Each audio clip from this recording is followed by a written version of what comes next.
Good day, and cheers from Ed over at Antique Toys. We have Mix Up Monday, and today on Monday we're going to reveal pricing on what kind of looks the same. Diecast, tin, cast iron, and a Hot Wheel diecast. And we're going to go over values. So which one do you think is going to be the best? Which one's going to be the most valuable? Stay tuned, we'll find out.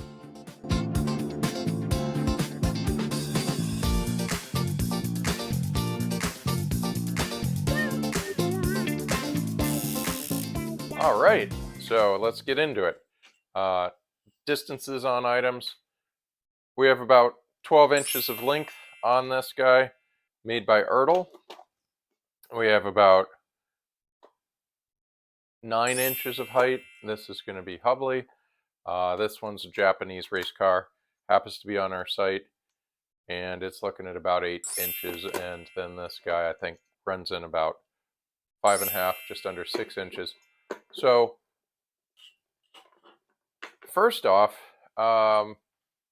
we actually have age, oldest to newest here, and beauty and trend wise, you might almost say it goes from this direction, where the trend is diecast cars are extra cool, especially Chargers. They're very baby boomer interest related. We've also got the same with the Hot Wheels. Race cars are always really hot. And I only put this guy down here, I'd say because it's a dirtier, darker condition. That's one of the only reasons. If it was pristine, I would say you'd almost get to the top. It's interesting how that works. So maybe we'll take a look real quick at some zoom ins and then we'll go from there. All right, for the diecast Charger, it's doors open. There's no trunk. The front opens up, and I think you got like a, what is it, 440 style Mopar power. The door opens. Good looking vehicle. I can always sell these extremely quickly, loose out of the box, and price wise, we're looking at like $15 to $50. This I'm going to say is probably going to sell for $35. Here we have a Hubley Race Car. It's natural. It has not been painted. These came in a kit. And so all these little bits and pieces had to be put together. Underneath it, you can see the frame, the drivetrain, the engine, the drive shaft. These will go 100 to 170. Just really depends on the day. They tend to look a little more beautiful when they're painted out. So we could possibly do ourselves a service by painting that dark blue like the original. Now the Rocket Racer, front freewheels, back goes.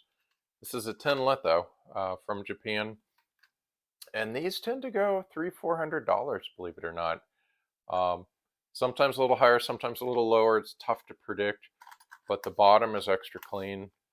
Tires are rubber, hubcaps are good looking, and the lithography is really strong.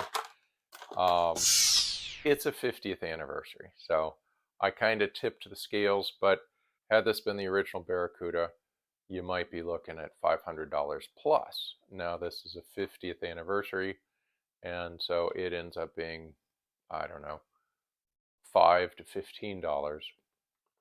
All right, and then last but not least, the number 8 Racer, Hubley toy. Produced probably 36, 37. You get markings on the bottom. This one looks like it has like a 2289 number, made in USA. And Hubley tended to mark theirs made in USA. Not that often does it say Hubley stamped or marked in it, but they usually use stickers.